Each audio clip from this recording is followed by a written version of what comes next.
You didn't touch my wife like you made us believe. Wala sa sarili niyang tanong. Louie nodded in tears. The original plan was I should use her. Pero habang magkasama kami, hindi ko magawa. Kahit pa may pagtingin ako sa asawa niyo. Sobrang bait ni Ma'am para gawin ko siya ng masama. Then, why didn't you tell me that sooner? Bulyaw niya. Natatakot po ako, sir. At hindi ko po alam na aabot sa ganito ang lahat na mawawala si Ma'am. Araw-araw po akong kinakain ng konsensya ko habang iniisip na baka may masamang nangyari sa kanya. Napayo ko si Louie. He saw how his shoulder shake as he cried. Langya, napasabunod siya sa kanyang buhok. They just had a fight for a nonsense stupid setup. Sino nag-utos sa'yo na gawin ang bagay na iyon? Tiimbagang niyang tanong. Si Ma'am Lian po. Nanganginig ang kalamnan niya sa galit. Humugot siya ng malalim na buntong hininga at umalis sa harapan ni Louie. He'll kill that demon, incarnated into a woman. Kahit na makulong siya ay wala siyang pakialam. That bitch is too much. She had created so much chaos already. Where are you going, Justin? Harang ni Isaac. Back off, Tuazon. I don't want to hurt you. Malamig niyang bigkas at nilampasan ito. He just took a few steps when he heard clicking of a gun. Dahan-dahan siyang lumingon at nakitang nakatutok na ang baril ni Isaac sa kanya. I don't want to do this, Justin. But if shooting you means stopping you from doing whatever the thing that's on your mind right now, then I will do it. Malamig din itong wika. He chuckled and shook his head. Then, began shooting me, Tuazon, because that's the only thing that could stop me from going after that woman. Determinado niyang sambit at tinalikuran na ito. John! Isaac cussed. Papunta siya ng parking lot para kunin ang kotse niya nang harangin siya ng kanyang kapatid. Hindi man lang niya namalayang nakalabas na pala ito ng ospital. Stop whatever you're planning, Justin. Do you think those words could change my mind? He hissed. James shook his head. No, but do you really think Angela will be happy if you put that dumb justice in your own hands? He froze. His poor Miyamura. The biggest victim of this game is his wife. His loving and understanding wife. Why does it have to happen to her? Wala naman siya naging kasalanan sa mga taong nanakit sa kanya. If this is his karma, then it should be him. Why does she need to suffer on his behalf? I know you're mad. We're all mad for what happened, but violence isn't the answer, Justin. Let's make a move that will make Angela proud. If you kill Lian, you will just make your wife sad knowing she's the reason why you became a monster. You are not supposed to be. The tight grip on his gun loosened. Napasandal siya sa kotse at napayuko. Naramdaman na lang niya ang pagbasa ni James sa kanyang balikat. I'm sorry for judging you so much. Mom told me everything. Sana lang makita na natin sa Angela para maging masaya na kayo ng tuluyan. He saw the genuine smile on his brother's lips. The genuine smile he once saw during their closeness days. How he missed those days, especially now that they rarely see each other. James, what? Halos lumuwa na ang mata ni Lian sa ibinalita sa kanya ng taong nagmamanman sa labas ng bahay ng mga Portalejo. Buhay po si James Portalejo at nakauwi na sa mansyon nila. Halos maglabasan na ang litid sa leeg ni Lian sa narinig. Nilingon niya ang lalaking kasama niya sa silid at galit itong tinapunan ng tingin. You told me everything was already settled. Napatay na si James at Angela at maging si Jessie. Ano itong naririnig ko nakauwi si James? Answer me! Marvin hushed her na mas lalo niya ikinainis. Who would have thought he survived that gunshot and explosion? So lucky of him. Yan lang ba sasabihin mo?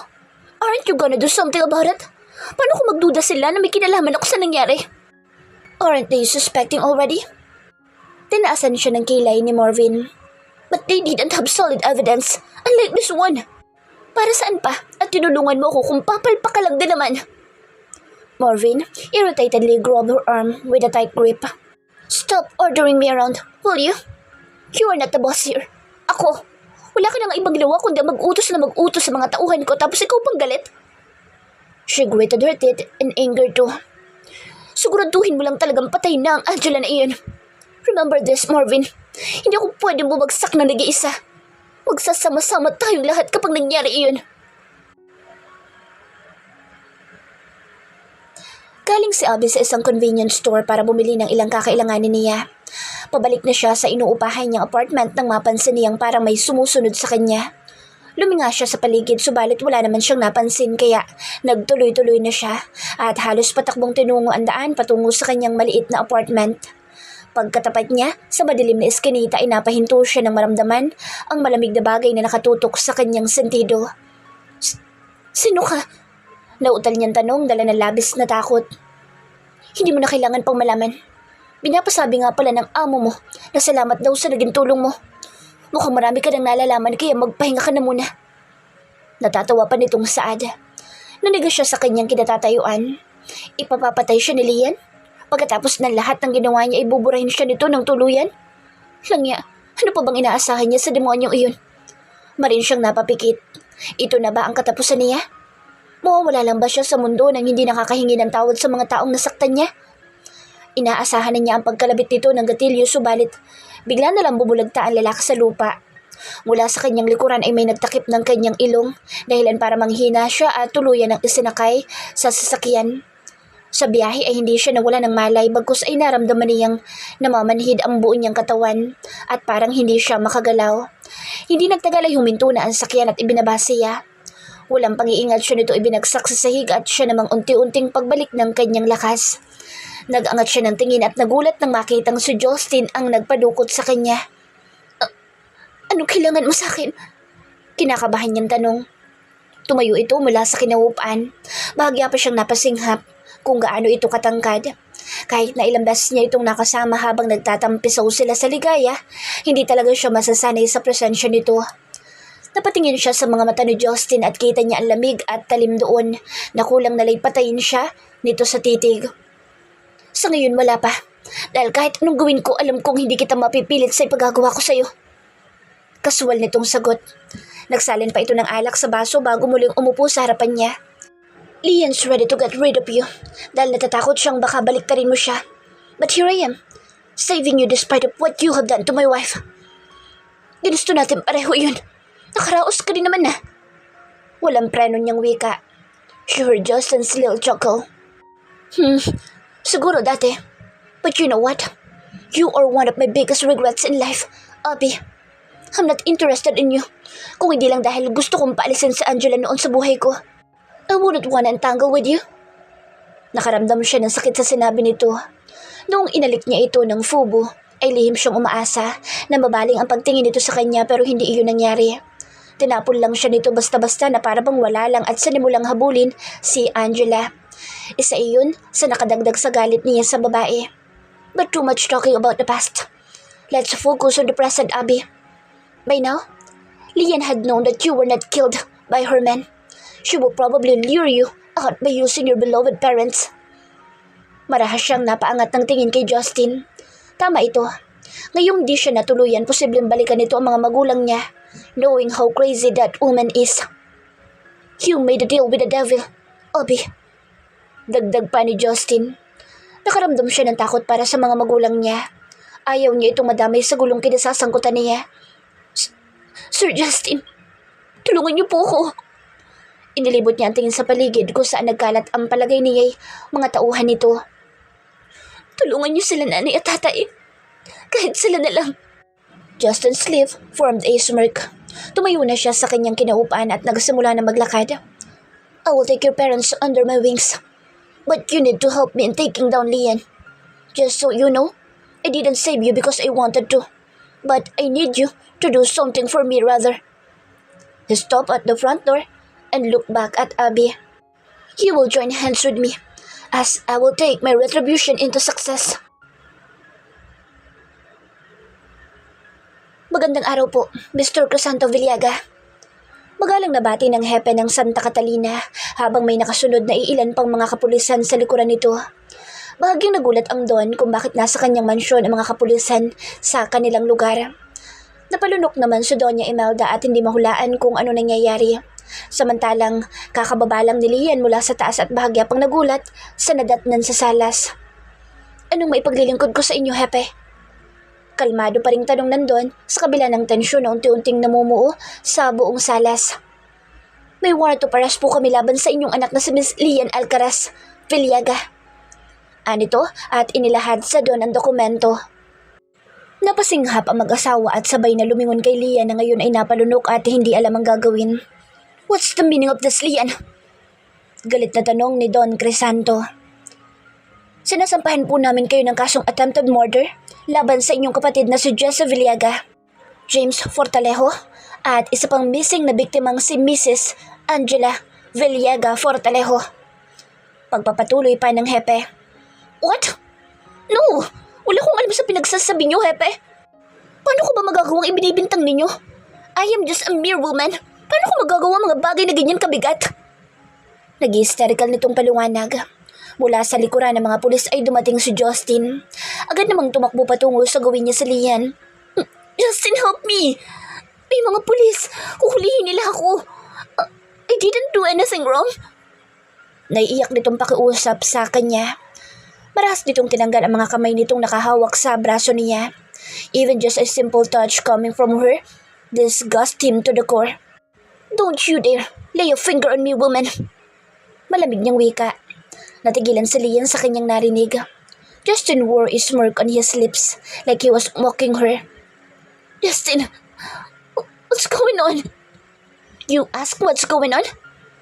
Puro ng galit niyang bigkas. Marahas na rin ang kanyang paghinga dahil sa puot na kanyang nararamdaman. You are going to jail, Lian. That is what's going on. Ipakukulong kita. What? What did I do?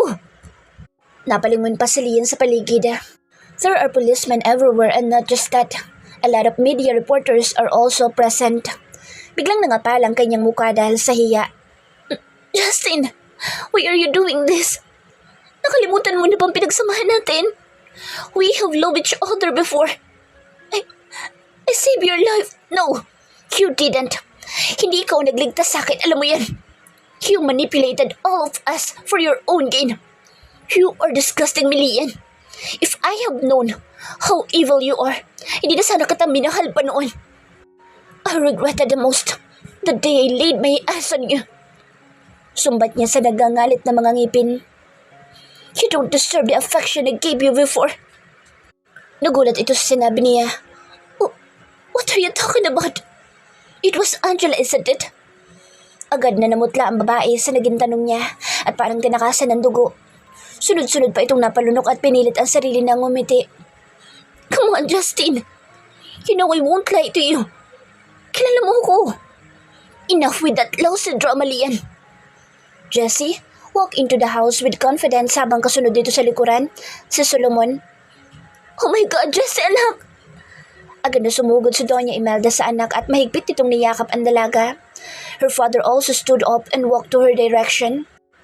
Where have you been? Bakit sabi ng kapatid mo nagtanan ka?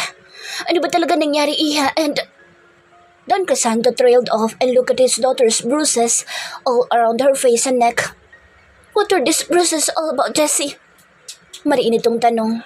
Umangat ang sulok ng labi ni Jessie sa naging tanong ng ama nito. Why don't you ask that bastard daughter of yours, Dad? She knew exactly what happened to me. Jessie eyed Lian, who froze upon seeing her sister, whom she thought was already dead. Surprised to see me? Bakit? Akala mo ba na ilibing mo na talaga ako ng buhay? Jessie gave her a mocking smile. Marahas namang lumingon si Doña Imelda sa gawin ni Lian. Agad itong sinugod ng ginang at sinabunutan. You evil bitch! You hurt my daughter! Mabuti na lang at agad itong napigilan ng mga pulis, subalit galit na galit pa rin nakatuon ang pansin ng ginang kay Lian. Sinasabi ko na nga ba? You won't do anything good sa pagbabalik mo rito. Bulyaw nito. Matalim na tingin na ipinukol ni Don kay Lian at dahan-dahang naglakad palapit dito. You tried to kill my daughter? The Don's voice boomed out the whole salas. Pagkatapos ng malugod kong pagtanggap sa'yo, kahit palabag sa loob ng asawa ko, may gana ka pang saktan ng anak ko? Mariing umiling si Lian habang walang patid sa pagluha. I didn't, Dad. I didn't do what Jess is saying. Justin shook his head. Kung noon siguro'y mapapaniwala siya nito sa mga luhat acting ng dalaga pero hindi na ngayon. He'll never be blinded again. Hindi lang yan, Dad. She may have failed in killing me, but she successfully killed Kuya Javier. Hindi totoong nalunod si Kuya mo, Dad. Sinadya niyang patayin si Kuya. Napasigok si Jessie. Halos lahat ay napasinghap. He didn't know that Lian was this evil since she was young. He can't believe he had once loved and adored a monster like her. Don Crisanto caught his wife's body dahil hinimatay ito sa narinig. Samantala, pinusasa na agad si Lian ng mga pulis kahit anong pagpupumiglas nito. Bitiwan niyo ako! You don't have any evidence para ikulong ako! Sigaw nito. Meron, Lian. Kami. Napahinto sa pagpupumiglas si Lian at iginala ang tingin sa paligid. There, she saw Abby and Louie. Gaya niya ay may poses din ng mga ito sa kamay at may mga pulis na nakabantay. You wench! Wala kang utang na loob! I gave you money! You tried to kill me! Sigaw naman ni Abby. Natigilan si Lian sa narinig. No! I didn't try to kill you, idiot! Tingin mo maniniwala ko sa'yo? Sa taong kasing samang kagaya mo? Abby shook her head. Hindi, Lian. Kaya magsama-sama tayo, Lian. Isasama ka namin sa impyernong kalalagyan namin. Nakapamulos ang pinagbasta ni Jocelyn ang dalawang babaeng nag-aaway malapit sa harapan niya.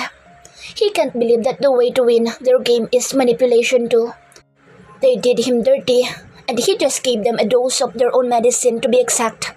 Matapos niyang sabihin kay Abby na ipapapatay ito ni Lian, the vicious woman took his side and stand as a witness to Lian's evil plan. Nang sumunod na araw ay binisita ni Justin si Lian sa kulungan. Habang naglalakad ito patungo sa gawin niya ay hindi niya nalubayan ang tingin ng babae hanggang sa makarating ito sa harapan niya. Nakakulong man ang babae ay tuluyan na talaga nito ipinakita sa kanya ang mataray nitong aura na taliwas sa malaanghel nitong itsura na madalas niyang nakikita noon. Why are you here? Are you going to mock me na nakulong ako? Malamig nitong tanong. Sarkastiko siyang natawa. Sort of. But I'm here because I wanted to see how you are doing inside this prison, Lian. Kahit man lang sa ganitong paraan ay maiganti ko sa iyong asawa ko. Gaya niya ay natawa din ito. Do you really think I will stay here for so long? Makakalabas ako dito, Justin. Just watch me. He nodded and poked his inside cheek using his tongue. Why? Are you going to ask Master M's help? Natahimik ang babae sa naging tanong niya. Naging malikot din ang mga mata nito na mas lalong nakapagpaduda sa kanya. Bumuntong hininga siya. You can try your best in getting out of here. Pero sisiguraduhin ko rin hindi ka na makakalabas dito, Lian. Ito na magiging tahanan mo sa lilipas na mahabang panahon. So, is this your revenge? Lian scoffed. Kung ako lang masusunod, hindi. If only I could take your life in my hands after what you've done to all of us, ay ginawa ko na. But then, I have to consider the feelings of the people around me, especially my wife. I love her so much that I don't want her to feel bad. So my answer is no. Kita niya ang pag-asam na mukha ni Lian nang mabanggit niya ang tungkol sa asawa niya. You are going to live in misery, Lian. That is my revenge on you. Aren't we the same? Lian's corner lip twitched. You will be miserable too. Your wife is dead, and no matter what you do, you cannot bring her back to life anymore. She hissed. Not yet. Not until I have her dead body, and if that happens, she will live in my heart until my last breath, Lian, because she deserves all the love in the world. A thing you can never ever have, starting at this moment and then on. Tumayo na siya at marahan tumalikod sa babae. She may mask her true emotion and act like what happened to her is like nothing at all, but he knew she was hurt. The vulnerability in her eyes are visible, and that will be her greatest karma. Patapos niya magaling sa kulungan ay nagmaneho siya patungo sa dock. It was near sunset when he reached the place. Gaya ng kadalasan, tahimik ang lugar. Bumaba na siya ng sakyan at pumunta malapit sa daungan. Doon niya tinanaw ang kulay kahel na kalangitan, habang sinasabayan ng mabining hangin at isinasayaw ang kanyang buhok na unti-unti talagang humaba. Wala sa plano niyang putulin iyon. Not until his wife comes back. I will wait for your return, mi amor. No matter how long it will be. But please, know that I will not stop looking for you too. You will be back in my arms, from where you rightfully belong.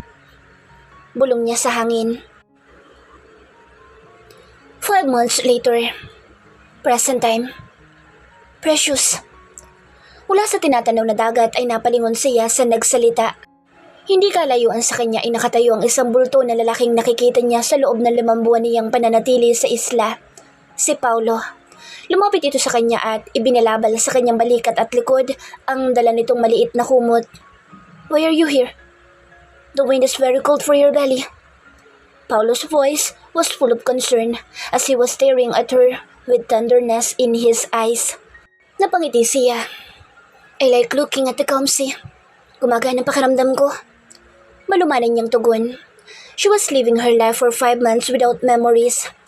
Nagising na lang siya isang araw na nasa isla na siya at dahil wala siyang maalala kahit katiting mula sa nakaraan niya, kinupkup siya ni Paulo pansamantala. Marahil ay ang malaking sugat sa kanyang noo naging dahilan noon. Paulo temporarily called her Precious, and she likes the name too. Are you still bothered with your dreams? Marahan siyang umiling. Hindi na. Pagsisinungaling niya. In her first few months, her sleep was normal, but as time goes by, lagi na lang siyang dinadalaw na isang lalaki sa panaginip niya. Pakiramdam niya ay mahal na mahal niya ito. Tuwing napapanaginipan niya ang misteryosong lalaking malabo ang pagmumuka, ay mabilis na tumitibok ang puso niya. Pinaghalong kasiyahan at sikip sa dibdib ang nararamdaman niya. Noong sinubukan niyang pilit, inalala ko sino nga ba talaga iyon subalit nahimatay lang siya. Mabuti naman. Paulo sigh. Sana kapag dumating ang araw na maalala mo na ang lahat. Hindi mo ako iiwan, Precious. Malungkot nitong sambit at yumakap sa kanyang likuran. Bahagya siyang napapikit. Parang sobrang pamilyar sa kanya ang ganoong senaryo sa buhay niya. Minsan na itanong niya kung si Paulo nga ba ang lalaki nasa panaginip niya. Subalit imposible iyon. Una ay wala siyang nararamdaman na kakaiba para sa lalaki. Kahit pa gaano ito kagwapo kapag magkaharap silang dalawa.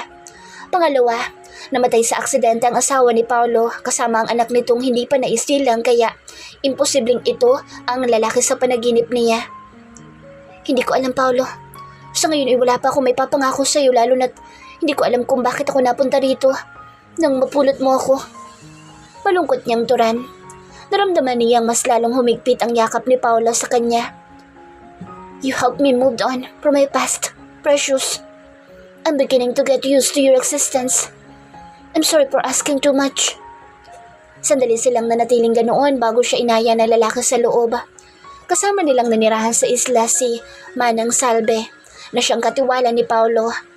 Tahimik at seryoso ang ginang na parang hindi ito marunong umiti at nagsasalita lang kapag tinatanong. Minsan nga ay naiisip niya na baka ayaw nito sa presensya niya pero isinasantabi niya iyon dahil nagpapakita rin naman ito ng concern sa kanya. Manang Salve, cook your favorite tempura. Kwento nito habang naglalakad sila patungo sa loob. Talaga? Maliwala siyang napangiti. Tumango ito. I'm just afraid na baka magbuka ng hipo ng anak mo niyan dahil sa araw-araw mong pagkain ng tempura. Pinukol niya ng masamang tingin si Paulo na ikinatawa nito.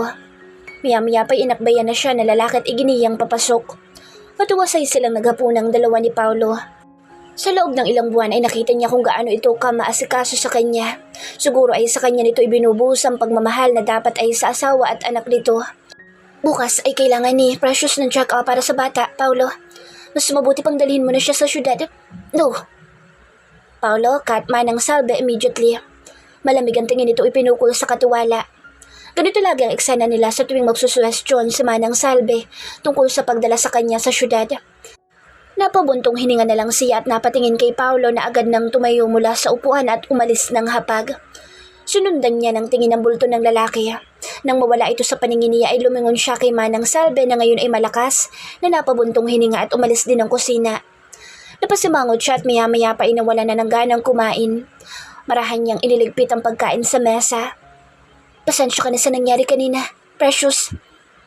Tumabi si Paulo sa kanya sa pagkakaupo sa sofa habang nanonood siya ng TV. Nalungon niya ito at nginitian. Huwag mo na isipin iyon, Paulo.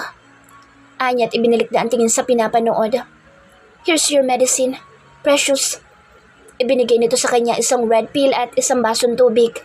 She murmured her thanksgiving at tinanggap ang gamot nang mapabaling ang tingin niya sa kasalukuyang ibinabalita ng newscaster. Kasalukuyan ng pinaghahanap ng mga otoridad ang isang nakatakas na inmate na kinilalang si Lian Alcaraz Villegas. Katatanda ang sinampahan ng 3 kasong attempted murder ang suspect dahil sa pagtatangka nitong pagpaslang sa sariling kapatid, isa sa kanyang pinsan at isang business tycoon. Makakapanayam natin ang isa sa pamilya ng mga biktima. Ang paglitaw sa TV screen ay isang lalaki ang mas kumuha ng kanyang atensyon. Nahigit niya ang kanyang paghinga habang pinagmamasdan nitong nagsasalita. Titig na titig siya sa kulay abo nitong mga mata na namamayani ang galit at kalungkutan. Hindi niya maintindihan ang kusang pagtulo ng kanyang luha mula sa kanyang mga mata. Pakiramdam niya ay nasasaktan siya. I think you should rest now. Precious, gabi na at nakakasama sa iyo magpuyat. Ani Paulo at agad na pinatay ang telebisyon. Sandali, gusto kong makita ang lalaking iyon, Paulo. Pakiusap niya sa lalaki subalit hindi ito nakinig at sapilitan siyang inakay patungo sa loob ng kanyang silid. Stop being stubborn and rest, Precious. Bahagyang tumaas ang boss nito dahilan para matigilan siya. It's the first time that Paulo raised his voice on her. Pakiramdam tuloy niya ibang Paulo ang kasama niya. Bakit ito nagalit?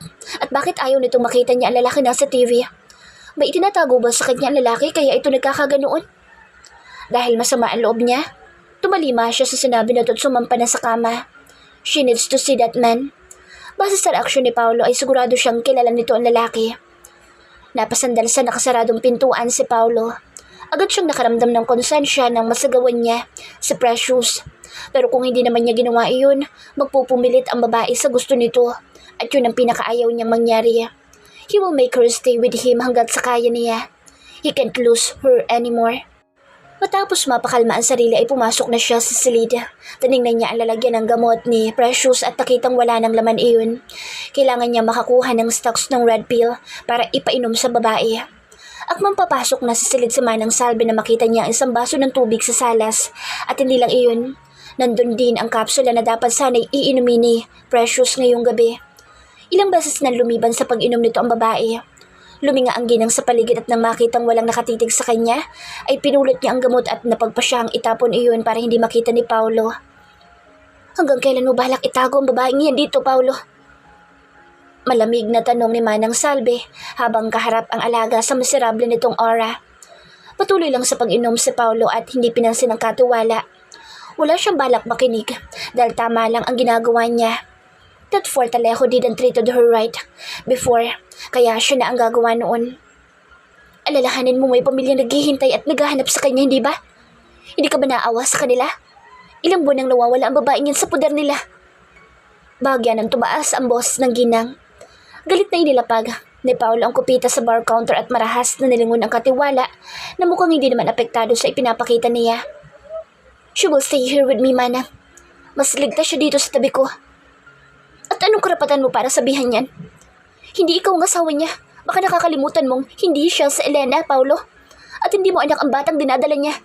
Maawa ka naman sa inosenteng bata na pilit mong inilalayo sa sarili nitong ama. Get out! Madiin niyang bigkas. Pero hindi nakinig si Manang Salve at nanatili lang itong nakatayo sa harapan niya. Dahil sa katigasan ng ulo ni Manang Salve, ay siya na lang ang umalis sa minibar. Napahila mo siya ng muka at tumingala sa kalangitan.